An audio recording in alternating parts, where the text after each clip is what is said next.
रानीगंज के बांसवाड़ा राष्ट्रीय राजमार्ग 19 के किनारे स्थित सुभदर्शनी अस्पताल में अक्सर इलाज में लापरवाही का आरोप को लेकर चर्चा में रहता है। अक्सर यहां सुनने में आता है कि मरीज के परिजन अस्पताल प्रबंधन तथा यहां के डॉक्टरों के ऊपर इलाज में लापरवाही का आरोप लगाते हैं। कुछ दिन पूर्व ही यहां एक मरीज की मौत के बाद उसके परिजन काफी हंगामा किए थे एवं कथित रूप से मुआवजे के बाद मामला रफा दफा हुआ था। फिर से रविवार रात को सुभदर्शनी अस्पताल में इलाज में लापरवाही को लेकर एक मामला सामने आया, जिसमें मरीज के परिजनों द्वारा काफी हंगामा किया गया। अस्पताल प्रबंधन ने मरीज के परिजनों पर सुरक्षा गार्ड्स के साथ धक्का मुक्की करने एवं तोड़फोड़ का भी आरोप लगाया, जिस मरीज के परिजनों ने सिरे से नकार दिया। मरीज रसीदा बेगम के पुत्र रईस आलम का कहना है कि शनिवार को मां का रक्तचाप बढ़ने पर उन्हें पहले किसी अन्य अस्पताल में ले जाया गया, जहां न्यूरो डॉक्टर न होने की बात कही गई। बाद में सुभदर्शनी अस्पताल लाने पर पहले MRI की सलाह दी गई। बावजूद इसके रविवार रात तक MRI नहीं हुआ। अस्पताल प्रबंधन ने बार बार पैसे मांगे। रविवार की देर रात मां की हालत बिगड़ गई और उन्हें वेंटिलेटर पर रखा गया। आरोप है कि 24 घंटे तक मरीज को बिना सटीक इलाज के रखा गया और इलाज में घोर लापरवाही हुई। नतीजा ना होने पर वे पुलिस में शिकायत करेंगे। वहीं सुभदर्शनी अस्पताल की CEO अंतरा गांगुली ने कहा कि इलाज में कोई लापरवाही नहीं हुई। डॉक्टरों की सलाह के अनुसार सभी जरूरी टेस्ट और दवाइयां दी गई और मरीज की हालत पहले से ही गंभीर थी, इसलिए उसे ICU में भर्ती किया गया। तोड़फोड़ व मारपीट के आरोप पर उन्होंने कहा कि अगर ऐसा हुआ तो यहाँ इलाज और काम कैसे चलेगा।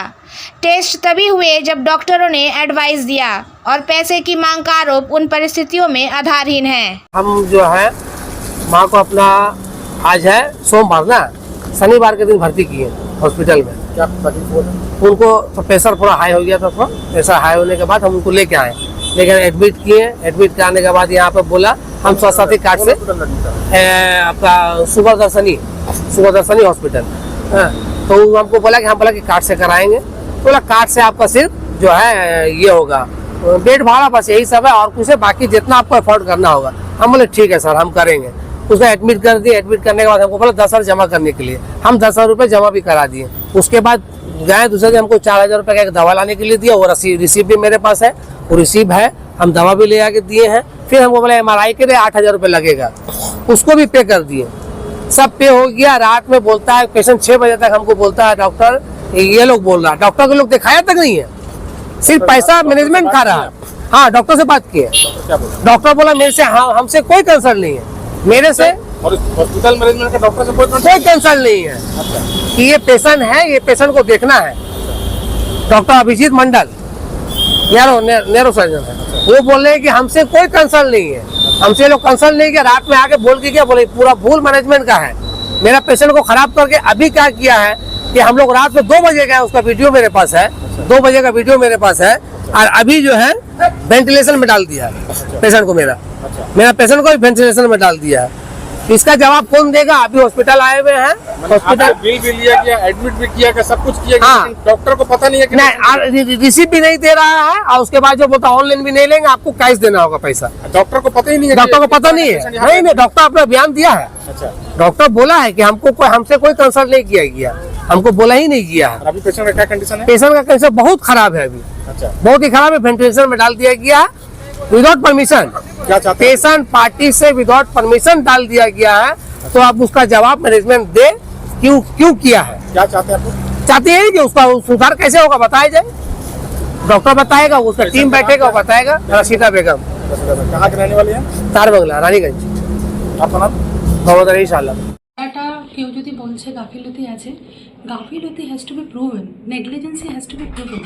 কোনো যদি নেগলিজেন্সি নেই, যেখানে মানুষের লিটারেসি লেভেল এত কম, বোঝার সেই শক্তি নেই, সেখানে কি কথা বলবেন? ওনার ফাইল আমার কাছেই আছে। এই পুরো ফাইলে যা তার ট্রিটমেন্ট হয়েছে, যা রিকোয়ারমেন্ট হয়েছে, যা টেস্ট দরকার হয়েছে, ডাক্তার যখন অ্যাডভাইস করেছে তারপরেই সেইভাবেই ট্রিটমেন্ট হয়েছে। কোনো নন মেডিকেল পার্সন এসে যদি বলে আমাকে আজকে এখনই এই টেস্টটা করাতে হবে, সেটা কিন্তু কোনো হসপিটালই করাবে না, যতক্ষণ না তার কনসার্ন যে রেসপেক্টিভ ডক্টর যার আন্ডারে উনি আছেন সেই যতক্ষণ না অ্যাডভাইস দেবে ততক্ষণ করাবে না। এইসব যে অবাঞ্ছনীয় যে ইয়েগুলো রিকোয়েস্টগুলো এবং সেইটা নিয়ে যে পেশেন্ট একটা ক্রিটিক্যাল পেশেন্ট একটা আইসিইউতে যে পেশেন্ট ভর্তি আছে সেই ক্রিটিক্যালই আছে, নইলে তাকে আইসিইউতে কখনোই দেওয়া হয় না, সেই পেশেন্ট জেনারেল বেডে যেত। একটা ক্রিটিক্যাল পেশেন্টের যা যা ট্রিটমেন্ট লাগে তাই ট্রিটমেন্ট করা হয়েছে। ক্রিটিক্যাল পেশেন্টের পুয়ার প্রগনোসিস আছে সেটাও এক্সপ্লেন করা হয়েছে। সেই পেশেন্ট যখন খারাপ হয়ে যায় তখন যদি মব নিয়ে এসে লোক নিয়ে এসে ঝামেলা করবে হসপিটালে, তাহলে এই হেলথ সেক্টররা কী করে সার্ভিস দেবে? আজকে যারা নন মেডিকেল যারা কাজ করছে, নিচে যারা রিসেপশনে আছে, যারা ফ্লোরে আছে, তাদেরকে ধমকানো, তারপরে তাদের সাথে তাদেরকে মারধর করার মতন পরিস্থিতি করে দেওয়া, এইটাই কি একটা ট্রিটমেন্ট করার মতন একটা সংস্থা হতে পারে? মানে ওনাদের আর একটা অভিযোগ কি টেস্ট করার নামে আপনারা তাদের কাছ থেকে টাকা নিয়েছেন এবং আমি তার দুটো কোনো জিনিস ক্লিয়ার করি। টেস্ট করার জন্য যেটা উনি বারে বারে বলছেন, টেস্টটা কিন্তু কোথাও ডাক্তার অ্যাডভাইস করেননি। যেদিন উনি বলছেন কি আমি আজকেই টেস্ট করাবো, টেস্ট তখন যখন অ্যাডভাইস হয়েছে তার 2 ঘন্টাও লাগেনি টেস্ট হয়ে টেস্টের রিপোর্ট সব কিছুই চলে এসছে। এবং সেই টেস্টটা যদি কেউ আজকে যদি আমি যাই হসপিটালে আর আমি যে কোনো হসপিটালে যদি বলি কি আমার মাথা যন্ত্রণা হচ্ছে আমাকে সিটি করতে হবে, আমি বলবো না। সেটা ডাক্তার যদি ইভ্যালুয়েট করে দেখে কি হ্যাঁ আমার সিটি লাগবে না এমআরআই লাগবে, তাহলেই কিন্তু সে করাবে। কোনো মতে আমরা কোনো জিনিস যদি একটা হাসপাতালে যাচ্ছি, যে যদি কোনো ট্রিটমেন্টের জন্য আমি একটা নন মেডিকেল পার্সন সেটার জন্য দাবি করছে, সেটা কিন্তু as per hospital protocol and norms যতক্ষণ না ডক্টর অ্যাডভাইস করছে আমরা কিন্তু সেই জিনিস করতে পারি না। এবং ওনার ট্রিটমেন্ট কিন্তু লাইন অফ ট্রিটমেন্ট অ্যাকচুয়ালি যা দরকার ছিল তাই হয়েছে এবং সেটাই চলছে। এরপরে যদি কোনো পেশেন্ট ক্রিটিক্যাল পেশেন্ট যদি কোনো পুয়ার প্রগনোসিসের জন্য খারাপ হয়, ডিটোরেট করে, তাহলেই যে হাসপাতালে ঝামেলা করবো, তাহলেই যে বলবো টাকা পয়সা, তাহলেই যে বলবো আমার হসপিটাল দেখেনি, কোনো ট্রিটমেন্ট করেনি, ডাক্তার দেখেনি, ডাক্তার আসেনি, এই জিনিসগুলো থেকে আপনাদেরকেও মিডিয়া বন্ধুদেরকে আমার রিকোয়েস্ট আছে কি অ্যাকচুয়াল খবরটা যেন পাবলিকের কাছে যায়, সোসাইটিতে যায় কি হাসপাতাল কিন্তু একটা ডক্টর যে সেবা কেন্দ্র, সে কিন্তু একটা ডক্টরই তার ট্রিটমেন্টের প্রোটোকল প্রসেস সেট করে দেয়। কোনো নন মেডিকেল পার্সন বা কোনো পেশেন্ট রিলেটিভ বা কোনো রকমের বাইরের লোক এসে বলতে পারেন আমার পেশেন্টের এখন চেস্ট পেন হচ্ছে, এক্ষুনি পেশেন্টের অ্যাঞ্জিওপ্লাস্টি লাগবে, এগুলো কিন্তু করা সম্ভব না। এগুলো সেখানেই সম্ভব যেখানে হচ্ছে যাদের বোঝ ভাব বা তারা যারা যেটা বলছে সেটার ব্যাপারে তাদের জানা নেই এবং সেটাতে গায়ের জোরে হাসপাতালে ভাঙচুর করা, স্টাফদেরকে ভয় পাওয়ানো, এইগুলোর দিক দিয়ে কিন্তু কোনো না কোনো জায়গাতে আমাদেরকে স্টপ করতে হবে। তাহলেই কিন্তু হাসপাতাল প্রপার ট্রিটমেন্ট দিতে পারবে, নাহলে কিন্তু একে একে হাসপাতালগুলো ট্রিটমেন্টের পেছন ব্যাক সাইড হয়ে যাবে কি আর আমরা ট্রিটমেন্ট দেওয়ার মতন করবো না, করতে পারবো না। এখানে কি ভাঙচুর হয়েছে? হ্যাঁ, নিচে আমাদের ভাঙচুর করেছে, স্টাফের কলার ধরেছে, তাকে ধাক্কাধাক্কি করেছে, ঠিক আছে, অনেকগুলো টাপ ভেঙে দিয়েছে, কিছু স্ট্যান্ডই ছিল ভেঙে দিয়েছে, এসব করেছে, ঠিক আছে। এই জিনিসগুলো কিন্তু একটা যে যারা কাজ করছে, যাদের বাড়ি থেকে এই ছেলেমেয়েরা একটা হাসপাতালে কাজ করতে আসছে, তারা রিসেপশনে মেয়েরা আছে, এরকমভাবে যদি তাদেরও বাড়িতে নিশ্চয়ই তাদেরও ছেলে মেয়ে আছে, এই জিনিসগুলো করাটা আমার মনে হয় না কোথাও ঠিক আছে এবং এগুলোর থেকে কিন্তু একটা স্টপ করা উচিত।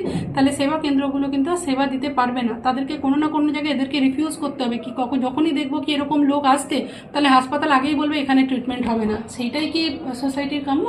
মানে পেশেন্টের কি নাম ছিল এবং কবে ভর্তি হয়েছিল? এই পেশেন্টটার হচ্ছে নাম আমি বলে দিচ্ছি, রশিদা বেগম। এই পেশেন্টটা ভর্তি হচ্ছে শনিবার দিন, স্যাটারডে। কোথাকার বাসিন্দা আছে?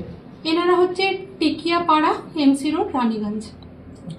2-3 बार विवाद हो चुका है, लगातार इस तरह का इलाज में लापरवाही का मामला सामने आ रहा है, क्या बोलेंगे इस विषय? लेकिन मैं यहाँ पर लास्ट 4 मंथ से हूँ। मेरे आने के बाद 1-2 हुआ था, उसके बाद लेकिन हमारे पास ऐसा कोई भी नहीं है। यहाँ पर इतने सारे पेशेंट भर्ती हैं, अभी भी एक पेशेंट नहीं है, कम से कम 100 पेशेंट के ऊपर भर्ती है और सारे पेशेंट को अगर ट्रीटमेंट मिल रहा है तो एक पेशेंट को ट्रीटमेंट क्यों नहीं मिलेगा, ये कहीं पर भी जस्टिफाइड नहीं है। और जो कोई भी आपको मैंने बताया है कि अगर कोई भी पेशेंट आ रहा है जो क्रिटिकल है और उसका ट्रीटमेंट होने के कारण अगर पेशेंट कहीं पर भी डिटोरेट हो ही सकते, क्रिटिकल केस है, उनको बताया जाता है, समझाया जाता है, फिर उनके पास से प्रोटोकॉल के हिसाब से उनकी अनुमति भी लिया जाता है। उसके बाद अगर पेशेंट कुछ खराब हो जाएगा और उसके बाद हम लोग अस्पताल में झमेला करेंगे, पैसा का मांग करेंगे, ये सब चीज बंद होना चाहिए। ये सब चीज का कहीं ना कहीं स्टॉप होना जरूरी है। अदरवाइज अस्पताल वाले कल को, मैं वही बता रही हूँ ना कि हम लोग पेशेंट देख के लोग बोलेंगे कि नहीं झमेला हो सकता है, पेशेंट को हम लोग लेंगे नहीं, इसी तरह का भी आंसर आने जाएगा कि नहीं या तो बेड फुल है, या तो हमारे पास डॉक्टर नहीं है, या तो हम इस तरह का पेशेंट नहीं ले सकते। यही सही रहेगा, दिस इज रिक्वायर्ड, ये करना सही है। या फिर एक पेशेंट आया, उसको सब इमीडिएट एक्शन हो रहा है, उसको देखा जा रहा है, पेशेंट को ट्रीटमेंट दिया जा रहा है। खराब पेशेंट आया तब ना वो क्रिटिकल केयर में है, नहीं तो जनरल बेड में पेशेंट एडमिशन होता। यही मैं आपको इतना बोलूंगी। मैम एक स्वाभाविक बॉडी पाया जाता है, कंटिन्यू वो बहुत पहले का बात है, वो यहाँ का नहीं था, वो गार्ड भी हमारा नहीं था, वो कोई थर्ड पार्टी का था या कुछ और दिक्कत थी, अस्पताल रिलेटेड था नहीं। बाद में इस चीज को क्लियर भी कर दिया गया था। मैडम आपका परिचय? अंतरा गांगुली, CEO, सुभदर्शनी हॉस्पिटल।